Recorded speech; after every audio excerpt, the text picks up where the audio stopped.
What's up, guys? It's Mama Deadhead and Athena here, back for another Team Build Tuesday. So today I wanted to talk to you guys about Tournament Road. Now, I told you guys last week whenever I was talking about the daily survival road, I do handle them both very differently because the scores matter here, and you know how many stars you get, versus in daily you don't get them. As long as you complete them, it's okay. So the first thing I want to talk about is, you can see my score over in this side is 393,000. So 393,000 is the score you get if you finish with 3 stars on everything the first time through. So if you were ever wondering how many potential points you could get, it is 393,000 whenever you complete all of it. Now, whenever you go back, say like on Legendary, you do get a smaller amount of points. Now, whenever you get to the actual Legendary stage, you do get a massive amount of points for finishing this, because nearly, not quite, but nearly every single one of these is worth like 5,000. I think it goes from like 4,000 up to 5,000. But whenever you complete them back, you do get a smaller amount of points. So one other thing I want to show you guys, I'll go ahead and redo this last stage, which is the zombie stage. So the first thing I want to show you guys is, this is the reason that I've kept 4 stars, these particular 4 stars, around for so long. This is why I did the one video of useful 4 stars that, you know, I'm not going to personally ascend. So let's go ahead and attack. And even though it's legendary, these guys work, you know, more than okay. I love these guys. This is probably still my favorite zombie team to use. I just got Lopez, and I have some other 5 stars that do add crit, but I already have these, and they work perfectly fine. So while I might ascend those people in the future, or not ascend, I'm sorry, like actually upgrade and level, I don't plan on really doing that now. Just because I'd rather use my, you know, my tunes, my food, and all of that on somebody that I can potentially use in a different way, since I don't have any issues completing stages like this. Okay, already on wave 2. I'm nearly getting a headshot on like all of these. And I really like keeping that Connor around because he does have the lifesteal, so even when we have the bleed, it's not that big of a deal.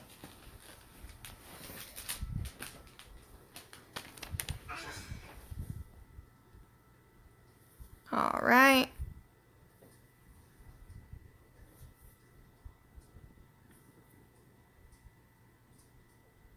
Another thing I want to say is, just like the daily survival road, if you notice right now, whenever I started this level, I already had all of these adrenaline rushes ready to go.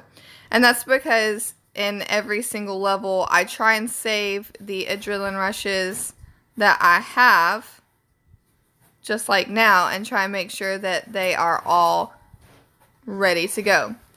And this is a huge deal on Tournament Road, because if you don't complete the levels with 3 stars, you don't get the maximum amount of points. So you can get 1,200 points for completing a legendary back.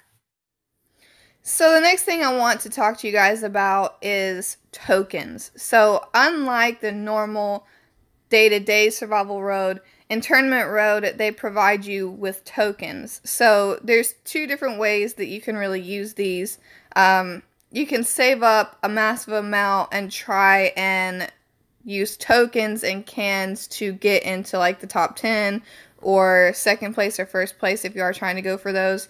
Personally, that's what I did whenever I got the first place. The one time that I got it in this tournament, I saved up a lot of cans and I saved up a lot of my tokens, so I was just able to click, you know, claim token, claim token, claim token, and collect all the rewards, and it was definitely a fast way to jump in points.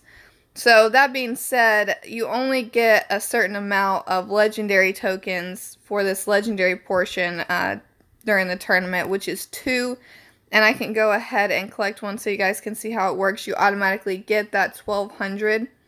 So go ahead and collect, and you know, it's just like you did it before. And again, you do have to finish it with 3 stars to be able to collect it. That being said, you can do this for nearly everything. Now you can see at the top it says Tournament Road with an arrow. So if I hit that arrow, I can go back to Elite. So say you get to Legendary like the first couple stages, it's way too hard and you want to go back and play Elite. You can do that. So I can go back and use an Elite token here as well. And you can see if I hit select, it gives me 1,000 markers towards the tournament. Now you can even go back to Gold and go to tokens and hit select and you get 750. So obviously if you want to go for a tournament, it is better to keep your elite and keep your legendary. Whenever I got first that one time, I used all of my legendary. I had about 20 and I used nearly all of my elite, but I didn't have to get back into gold because I had a massive amount of elite saved up. So that's definitely a way to quickly jump in numbers if you did not know that before. Now, another thing that I want to talk to you guys about, and unfortunately, I don't really have a great example. Let me see. Wait, was that last one reflect? Ah, it was reflect. Perfect. So I'm going to go into this. And it requires yellow. So I want to show you guys about reflect zombies. Because those guys, like I said before, they can really be killer. Let's take in Gator. Why not? King of Survival Road right here. Okay. Now I'm going to go in here.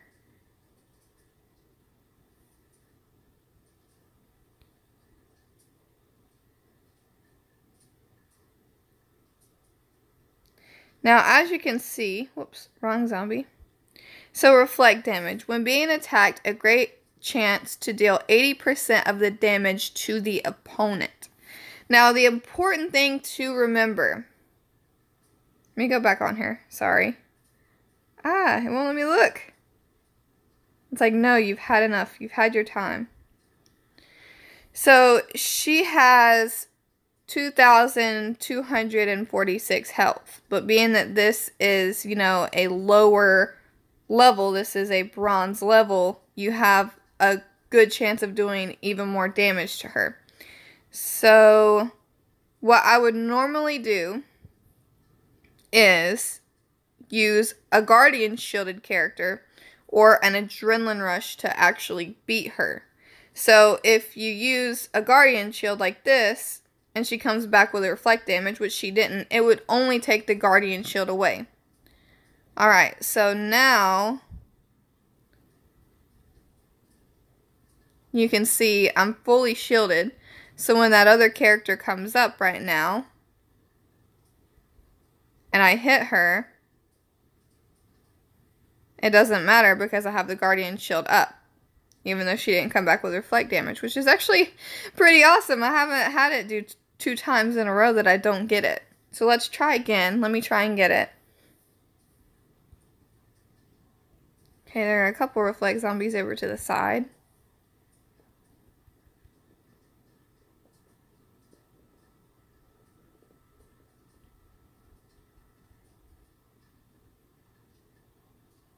So I did get reflect damage there. And it only took away the shield. So typically that's what I do. So let's go ahead, kill some of these off. And now I'm going to try and pull a lockdown and get my own self killed by reflect damage.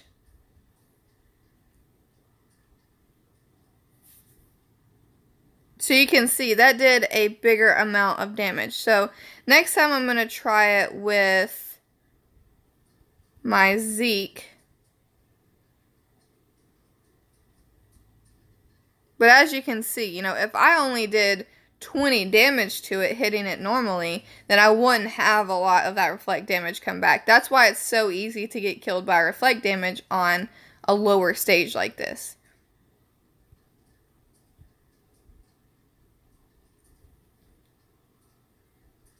Alright, let's try and get reflect damage. Perfect. So now I'm only going to use these. I'm going to defend with these so I can definitely keep that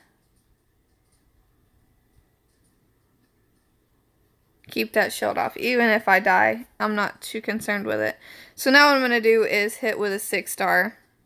And look at that. It nearly killed that Zeke. That's why you really have to be careful in these early stages, because it's so easy to get your own self killed that way.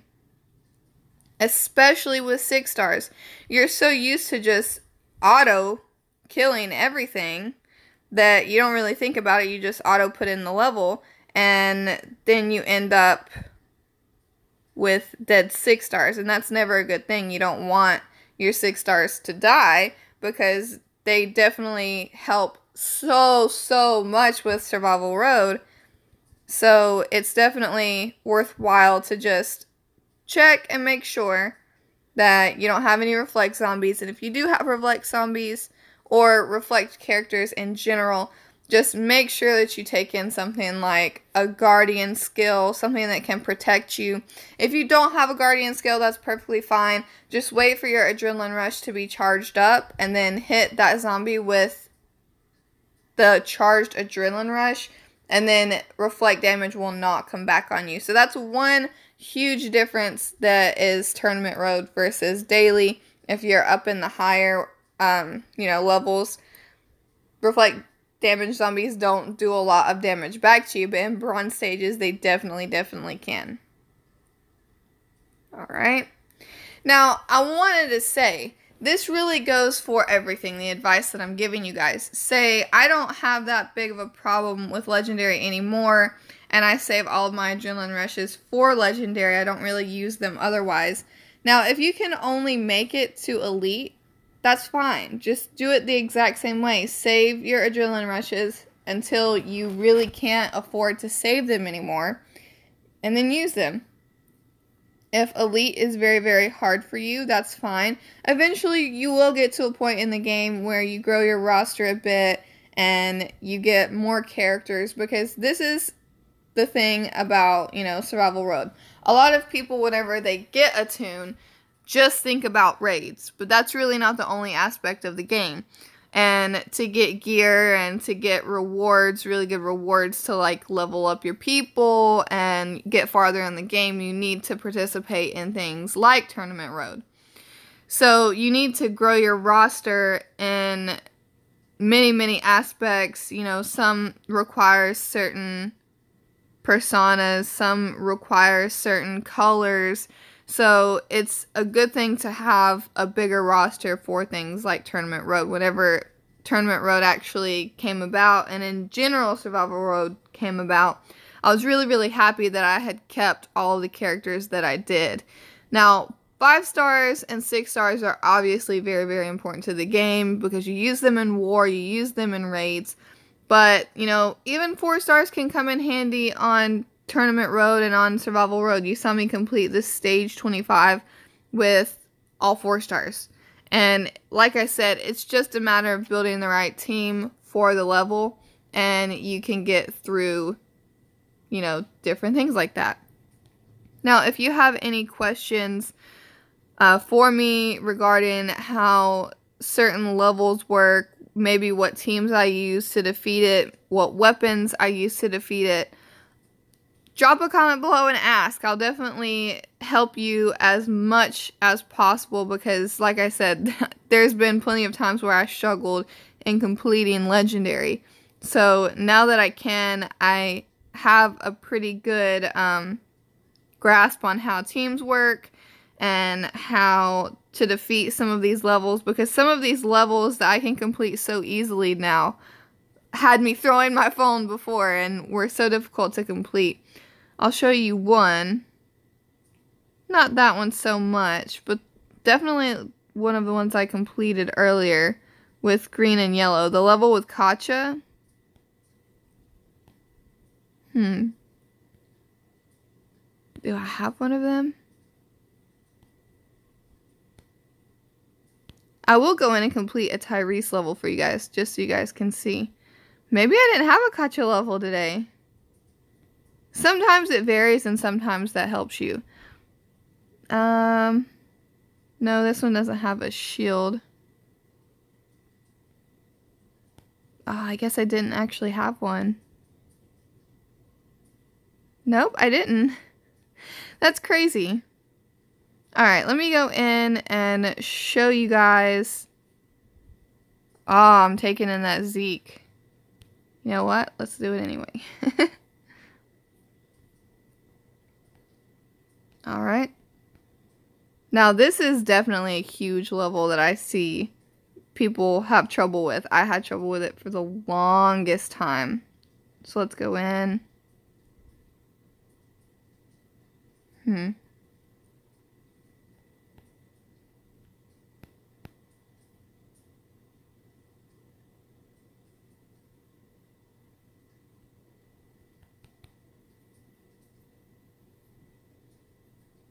Alright. Perfect.